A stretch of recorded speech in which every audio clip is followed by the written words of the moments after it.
Imagine a world where, with the flick of a switch, the entire global tech industry is thrown into chaos. It sounds like the plot of a futuristic thriller, but this scenario is much closer to reality than most people realize. What if one country could, almost overnight, disrupt the supply of materials that power our smartphones, electric vehicles, and even the defense systems that keep nations safe?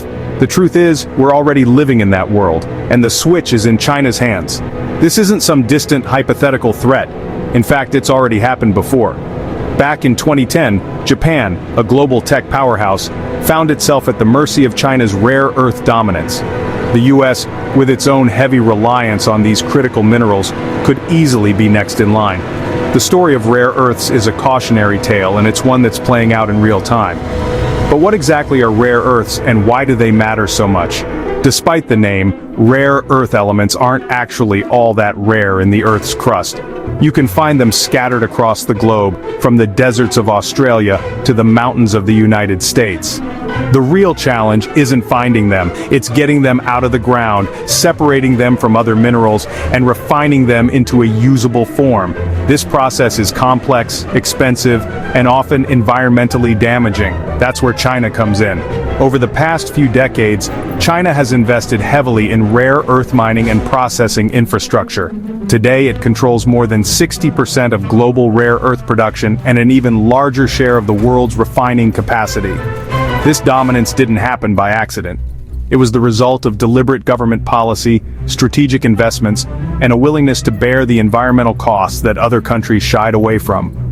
The world got a wake-up call in 2010, when a seemingly minor maritime incident spiraled into a major geopolitical crisis. Near a group of disputed islands in the East China Sea, a Chinese fishing boat collided with a Japanese Coast Guard vessel. What followed was a diplomatic standoff that would have far-reaching consequences for global supply chains. Japan arrested the fishing boat's captain, hoping to assert its territorial claims. But China had a different kind of leverage, one that didn't involve warships or missiles. Almost immediately, Chinese rare earth exports to Japan ground to a halt. There was no official embargo, no formal announcement, just a sudden, unexplained slowdown at Chinese ports.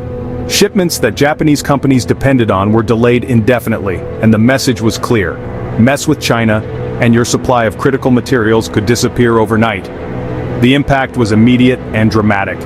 Japanese factories, which relied on a steady flow of rare earths to produce everything from hybrid car batteries to advanced electronics, were thrown into disarray. Production lines slowed, costs soared, and the prices of rare earths on global markets skyrocketed. Investors and business leaders watched nervously as the crisis unfolded, realizing just how vulnerable the world had become to a single point of failure. Suddenly, the gadgets and vehicles that people took for granted, smartphones, electric cars, computers, were at risk. The invisible threads that connected global supply chains had been yanked, and the consequences rippled out to consumers around the world. Under mounting economic pressure and the threat of prolonged shortages, Japan ultimately released the detained captain. The rare earth shipments resumed, but the lesson was clear. China's control over these minerals was a powerful tool, one that could be wielded without firing a single shot. Fast forward to today, and the stakes are even higher. The United States, despite its technological prowess and vast natural resources, still relies on China for nearly 3/4 of its rare earth imports. This dependence is woven into the fabric of modern life, from the cars we drive to the phones in our pockets and the satellites orbiting above us. Rare earth elements are the unsung heroes of the digital age. They're essential for making powerful magnets used in electric vehicles, wind turbines, and advanced military hardware like guided missiles and stealth aircraft. Without a steady supply, entire industries could grind to a halt, and national security could be compromised. In recent years, China has tightened its grip even further, introducing new export restrictions and signaling its willingness to use rare earths as a bargaining chip in trade disputes. The message to the world is unmistakable. If tensions rise, China could squeeze the supply again, just as it did with Japan. Japan, having learned its lesson, moved quickly to diversify its sources of rare earths.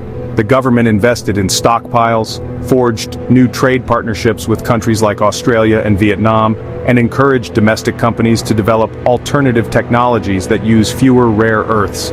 It wasn't easy, but over time Japan reduced its dependence on China and built a more resilient supply chain. The United States is now racing to catch up. New mining projects are underway in places like California and Texas, and there's a renewed push to develop domestic refining capacity. The government is offering incentives for companies to invest in rare earth production, and researchers are exploring ways to recycle rare earths from old electronics and develop substitutes for the most critical elements. But for now, China still holds most of the cards. Its dominance in mining, refining, and exporting rare earths gives it enormous leverage over the rest of the world. As global demand for clean energy and advanced technology continues to grow, the stakes are only getting higher. So what happens if the tap shuts off again? Imagine factories grinding to a halt, workers sent home, and prices for everything from smartphones to electric cars soaring. The ripple effects would be felt not just in boardrooms and government offices, but in the daily lives of millions of people. Would America, faced with the same kind of pressure Japan experienced, be forced to make tough choices? Would it blink, or would it find a way to break free from dependence on a single supplier? The answers to these questions will shape the future of technology, industry, and even geopolitics. The rare earth story is a reminder that the world is more interconnected and more fragile than we often realize. What do you think? Should the US do more to secure its own supply of these critical minerals? Or is global cooperation the answer? Let us know your thoughts in the comments below, and don't forget to like and subscribe for more deep dives into the forces shaping our world.